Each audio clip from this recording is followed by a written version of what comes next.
Yes, I'll try and be as quick as possible, because if I miss that plane to London, I won't half hear the end of it from the bridegroom's mother. Now,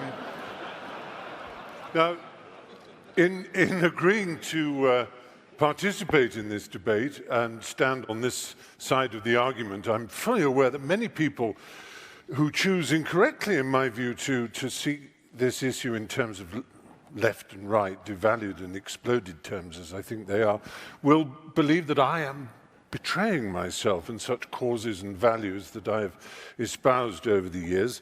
I've been given huge grief already simply because I'm standing here next to Professor Peterson, which is the very reason that I am standing here in the first place. I'm standing next to someone with whom I have, differences, shall we say, in terms of politics and all kinds of other things, precisely because I think all this has got to stop. This rage, resentment, hostility, intolerance, above all this with us or against us, certainty. A grand canyon has opened up in our world. The fissure, the crack, grows wider every day. Neither on each side can hear a word that the other shrieks, and nor do they want to. While these armies and propagandists in the culture wars clash, down below in the enormous space between the two sides, the people of the world try to get on with their lives, alternately baffled, bored, and betrayed by the horrible noises and explosions that echo all around. I think it's time for this toxic, binary, zero-sum madness to stop before we destroy ourselves.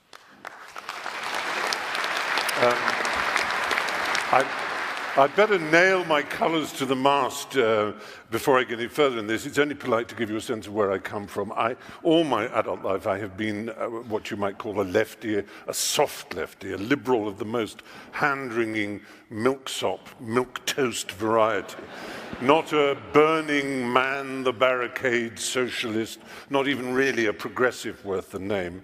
I've been on marches, but I've never quite dared wave placards or banners. Am I a loathed member of that band, an SJW, a social justice warrior? I don't think highly of social injustice, I have to say, but I character myself mostly as a social justice warrior.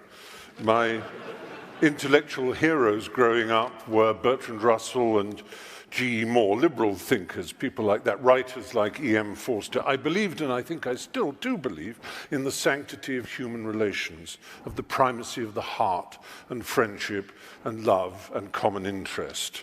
These are more personal, interior beliefs than they are political exterior convictions, more a humanistic version of a religious impulse, I suppose. I trust in humanity. I believe in humanity. I think I do, despite all that has happened in the 40 years of my adulthood.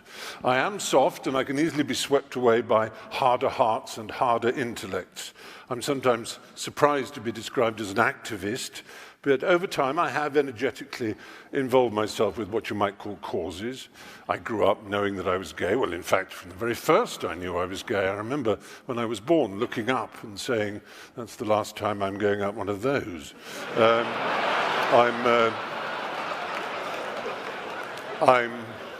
I'm Jewish.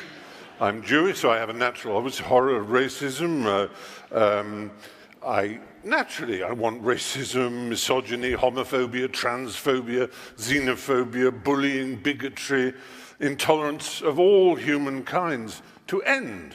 That's surely a given amongst all of us. The question is how such a golden aim is to be achieved. My ultimate objection to political correctness is not that it combines so much of what I have spent a lifetime loathing and opposing, preachiness, with great respect, piety, self-righteousness, heresy hunting, denunciation, shaming, assertion without evidence, accusation, inquisition, censoring. That's not why I'm incurring the wrath of my fellow liberals by standing on this side of the House. My real objection is that I don't think political correctness works. I want to achieve, I want to get to the Golden Hill, but I don't think that's the way to get there. I believe one of the greatest human failings is to prefer to be right than to be effective. And political correctness is always obsessed with how right it is without thinking of how effective it might be. I wouldn't class myself as a classical libertarian, but I do relish transgression, and I deeply and instinctively distrust conformity and orthodoxy. Progress is not achieved by preachers and guardians of morality, but, to paraphrase Yevgeny Zemyatin, by madmen, hermits, heretics, dreamers, rebels, and skeptics. I may be wrong. I hope to learn this evening. I really do think I may be wrong, but I'm prepared to entertain the possibility that political correctness will bring us more tolerance and a better world. But I'm not sure, and I would like this quotation from my hero Bertrand Russell to hover over the evening. One of the painful things about our time is that those who feel certainty are stupid, and those with any imagination and understanding are filled with doubt and indecision. Let doubt prevail.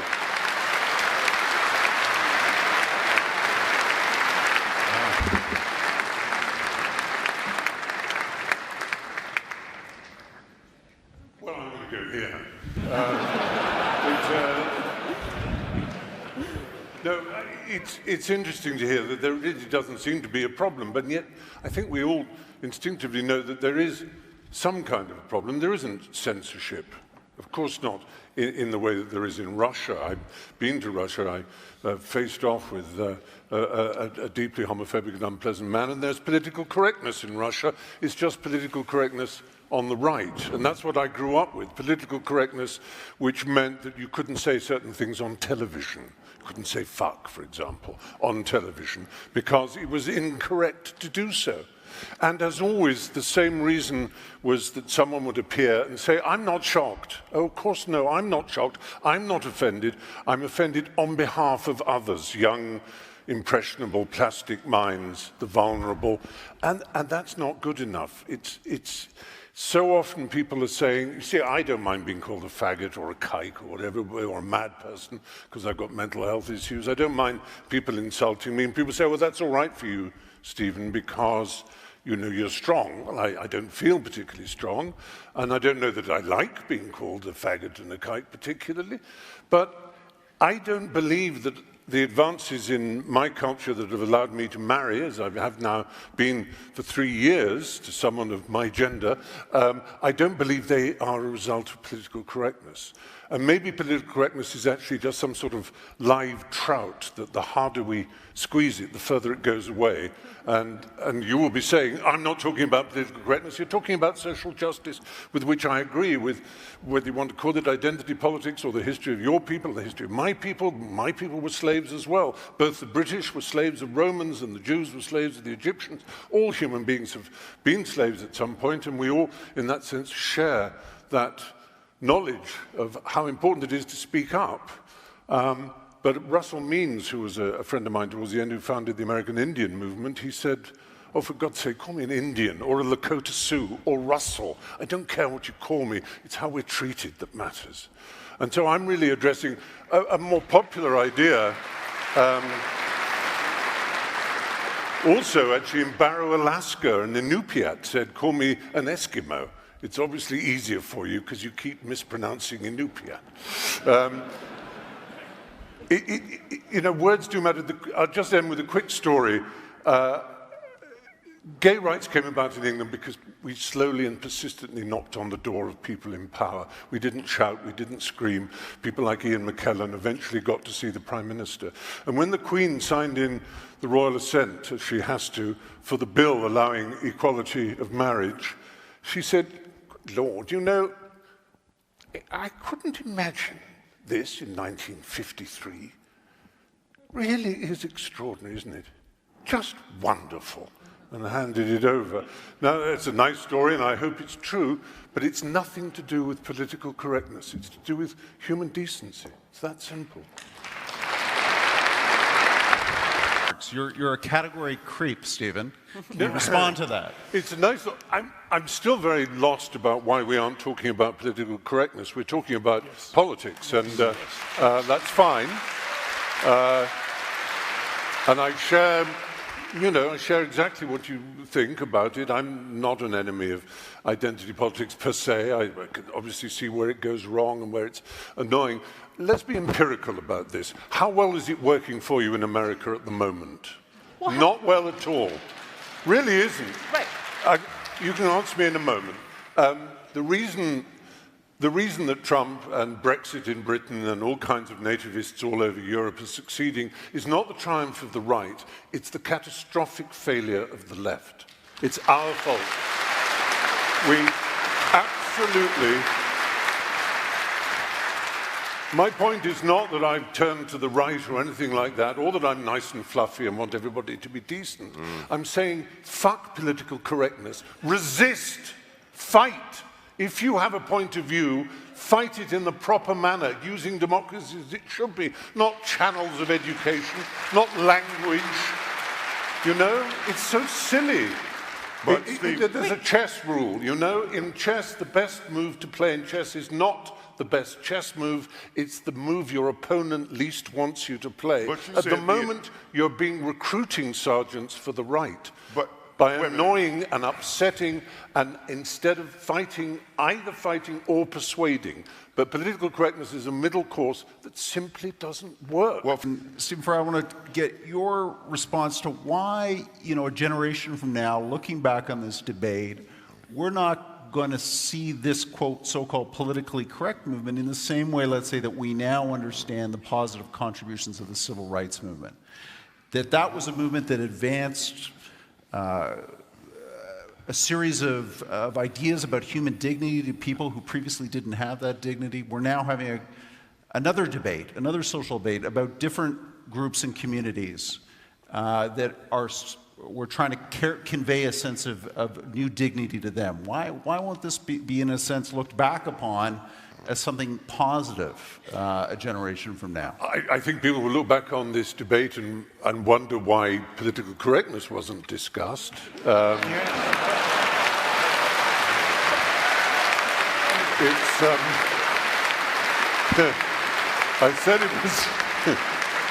said it was slippery. I mean, it's interesting to hear talk about race and about gender and about equality, and it's something that I've thought about a lot and I can learn a great deal about, but that's not why I came to this debate. I was interested in what I've always been interested in, the suppression of language and thought, the closing down, the rationalist idea that seems beguiling, that if you limit people's language, it may somehow teach them a different way of thinking, something that would have delighted the inventors of George Orwell's Newspeak, for example. And it seems to me it's just implausible. It doesn't work.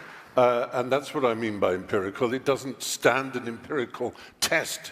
It isn't experientially validated, as we see from the political landscape now, and I worry that we may in the future.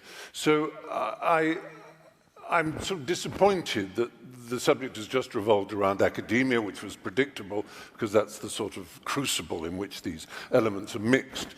But even more disappointed that really I haven't heard from Michel or from Professor Dyson as to what they think political correctness is. Because what they've talked about is basically saying progress, in our view, is progress. Well, I agree. That's, yeah. So it is too. And good on progress. But how is it that you're saying that what we call political correctness, you call progress? That's what you're supposed to be arguing. I want to know what you mean by political correctness. Yes. Shaming, but by who? Yeah. But by what? By the internet? I'm not saying their names. That's no, not but the I mean... point.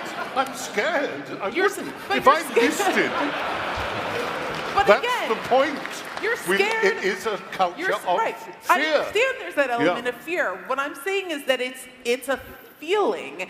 It's a feeling that is this sort of intangible result of, I think, primarily. We've all seen the sort of show trial thing where the person then apologizes. I have so much to learn about sexual politics. I am really sorry. Signed a lawyer, crossed out the name of the person. You think the real mistake of our left is that we underestimate the right. The right isn't as stupid as we'd like them to be. If only they were. If only they weren't so cunning, so sly, so smart, so aware of our shortcomings. And I just fear that political correctness is a weapon that they value, that the more we tell the world how people should be treated, how language should be treated, what words are acceptable, what attitudes are acceptable, what HR meeting is going to tell you in a long bullet-pointed list about how you look at people. All of this is meat and drink to bad people, to malefactors, to bad actors. I'm not counting myself as one of those bad actors in that sense. I mean bad actors in the other sense. Right, It's very often phrases, jargonistic slogans, heteronormative, cisgendered, those kind of things. They're just an insult. You know, imagine you're a young student arriving at university and someone's bombarding you with this preposterous hermeneutical nonsense from misread textbooks, misread Foucault, if I may say, and misread Derrida, and so on. Because I was at Cambridge, England, doing English literature. We had our French phase, and there's value in that. It's an interesting game, and it is. It's a place to. I think I'd just really say that the ghost hovering over for me is. It's a letter Oscar Wilde wrote, and he said to Bosie, his love, he said, the fact that you didn't get a degree is nothing, but you never acquired what is sometimes called the Oxford manner, and I'll say for that, the university manner. He said, Oscar said, I take that to mean the ability to play gracefully with ideas. I think that's disappearing from our culture, and I think it's a terrible thing. Let's go to Michael and Michelle. When I come into arenas like this, I understand that my back is up against the wall. But I think come and sit over here. I want to sit on. I want to sit on your lap. I want to sit on your lap in a while. But what I'm saying to you, but don't get excited. But what I'm saying to you, don't flatter yourself. that's all right. Stephen, you're up first. Oh, lordy. Yes, up. There we are. Well, I'll hide behind the lectern in that case. Well, I've been fascinated by this conversation. There's been an enormous clash of cultures in the conversation. We've had, classic, if I can call it, huckstering snake oil pulpit talk, which is it's a mode of discourse. It's a rhetorical style that I find endlessly refreshing and vivifying. But I'm not sure that we actually focused on the point in question. And my objection has always been towards orthodoxies. I'm a heterodox and a contrarian, and I can't help myself. And I think there's been an underestimation of the fact that language does affect people. It does make the young in particular, as they're starting out on their educational or their work careers, it makes them very anxious, it makes them very angry, very upset, very alienated, to feel that they don't know anymore how to operate in the world, how to engage in relationships, how to think honestly. So they accrete more and more to their own mini groups. And I think that's dangerous and unhappy for society. I think it's reflected in a paucity of cinema and literature and art, and the culture generally is that there's a fear that's pervading it. And while people can talk to academia and say, you should come and see our lessons, our lectures are open and free and ideas are exchanged, I'm sure that's true. I'm sure it's true, but I don't think we should underestimate how much this feeling is prevalent in the culture of this strange paradox that the liberals are illiberal in their demand for liberality. They are exclusive in their demand for inclusivity. They are homogeneous in their demand for heterogeneity. They are somehow undiverse in their call for diversity. You can be diverse but not diverse in your opinions and in your language and in your behavior. And that's a terrible pity. So I would say that I'm sorry that it got a bit heated in places, because I was hoping it wouldn't. I was hoping it would be a shining example of how people of all different kinds of political outlooks can speak with humor and wit and a lightness of touch. As G.K. Chesterton said, angels can fly because they take themselves lightly. And I think it's very important for us, who are privileged, all four of us, privileged to be here, to be asked to be here, to take ourselves a little bit more lightly, not to be too earnest, too pompous, too serious, and not to be too certain. It's a time, I think, for really engaging, emotionally fulfilling, passionate and positive doubt. That's what I would urge. Thank you.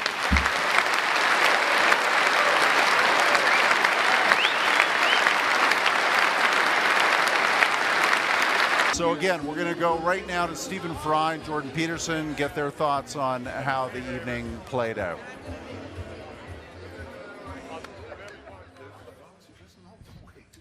Gentlemen, thank you. Thank you both. We're just going to do a quick discussion with the online audience who's watching right now, just to get your reactions to the debate. And maybe just start with you, Jordan. There were some heated moments here. Did that surprise you, that the exchanges that you had with Michael Eric Dyson? Well, I wouldn't say it surprised me. Well, I suppose it probably did. It just didn't seem like a very good tactical move. You know, and I stand by what I said. I don't see any reason at all that my racial identity needed to be dragged into the discussion, independent of my personality proclivity. I would say what I just said to Mr. Fry here is that it was a pleasure sharing the stage with him. I've rarely heard anyone ever deliver their convictions with such a remarkable sense of passion and wit and forbearance and erudition. It was really something. Yeah.